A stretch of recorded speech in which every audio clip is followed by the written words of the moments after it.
good people.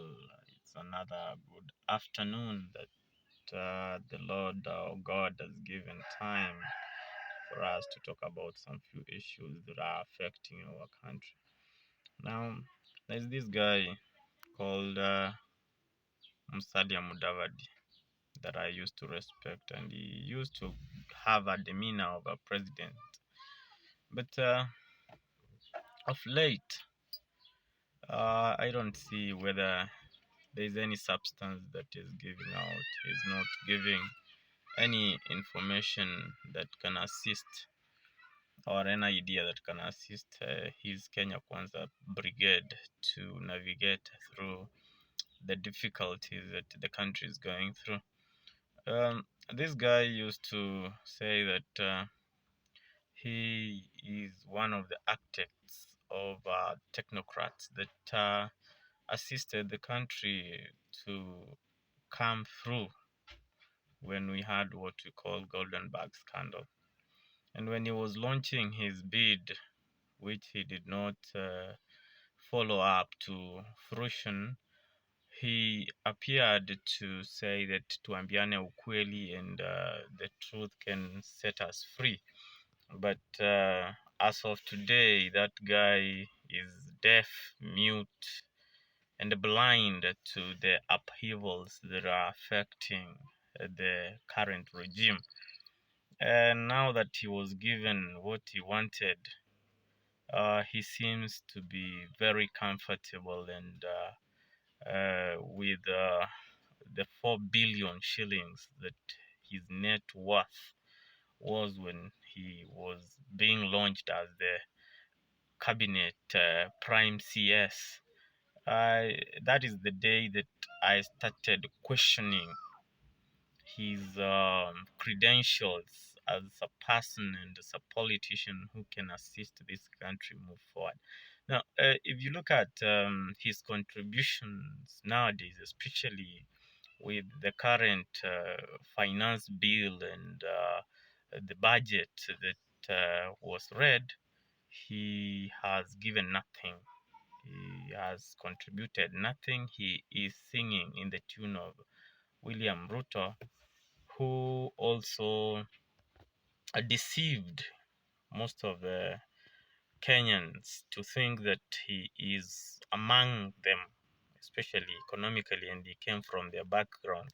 But if you look at the kind of policies that he has managed to bring forward, he appears to be out of touch with the common man, especially the hustlers that and the mamambogas, the mtua border borders, and the downtrodden people that he say that he was to come and uplift from bottom up.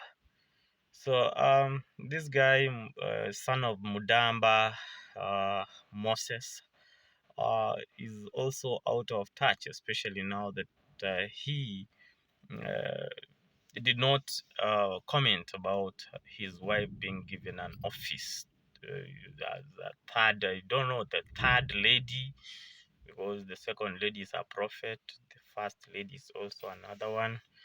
So he also wanted his wife to have an office from which she can chart her ways and ensure that they amass more than what they have at the mercy of the majority of Kenyans who are wallowing in the miasma of poverty.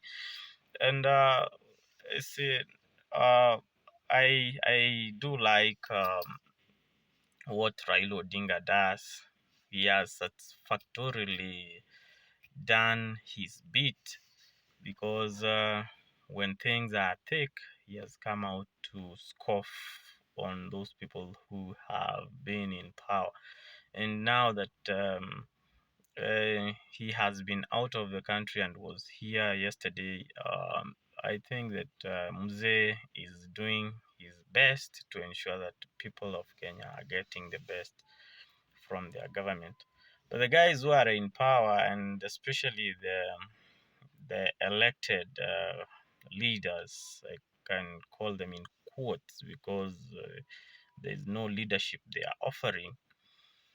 you find that they are singing to the tune of the piper, the guy who holds the flute, and the guy who has the pass, who is William Ruto.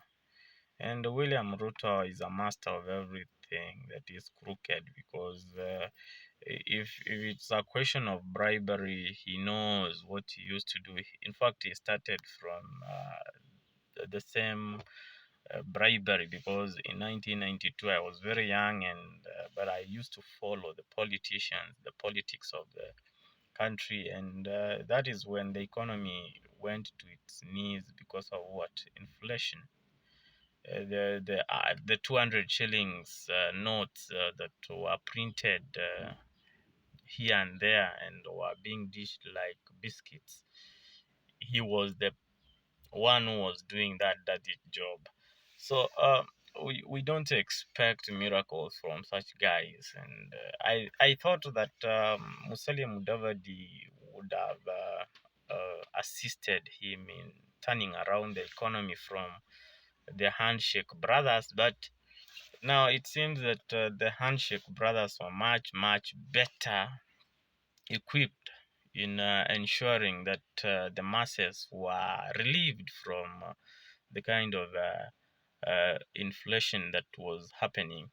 And now that we have what we call the Ukraine war that was beginning at that particular time, these other guys were saying that there is no way that the Ukraine war would have affected the prices of oil, the prices of cereals, and even oil, and edible oil. And you see, during that particular time, where we source our oil, especially Malaysia and Singapore and Indonesia, they were having a climatic crisis. Their factories were, most of them were closed and were being serviced.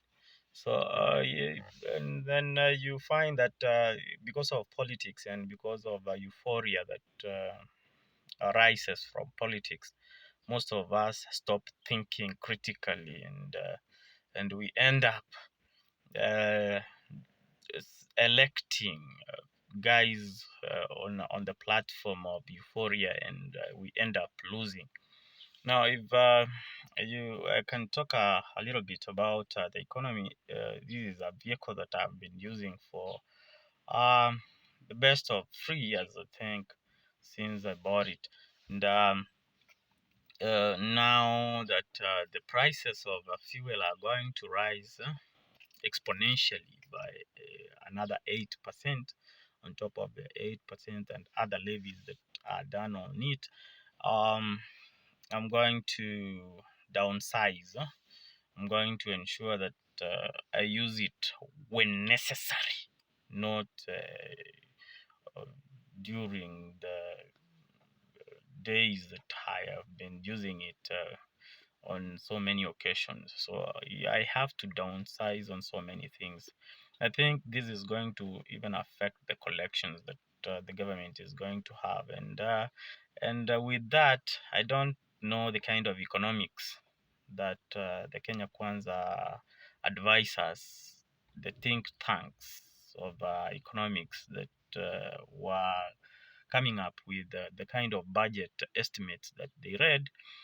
I don't know whether they are up to the task, because most of the guys are going to downsize to only the essentials that sustain life, because it's like the government through its policies can suck life out of people, and and we end up worse than the Shakahola guys, because the Shakahola guys were doing it voluntarily.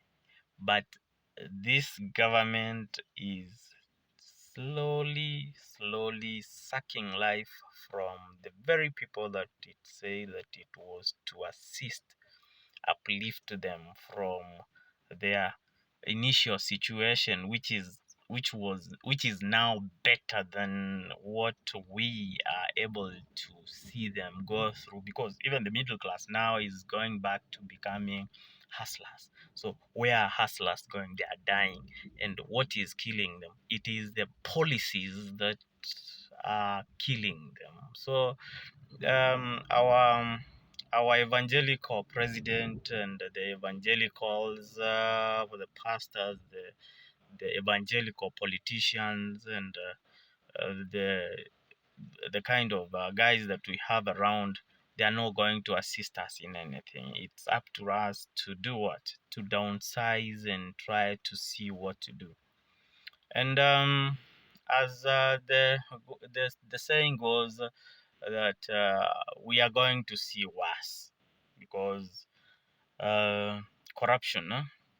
The word corruption is foreign to this government, and even when a cabinet secretary attacks media that is the mirror of society, then the government itself is confused, because if we can get uh, the minister being defended by the highest of the highest in the land, then I don't see whether we are progressing to the right place. Thank you, Kenyans. Let us continue discussing about the issues that are affecting us as we try to adjust and downsize so that we can be able to survive in these tough times.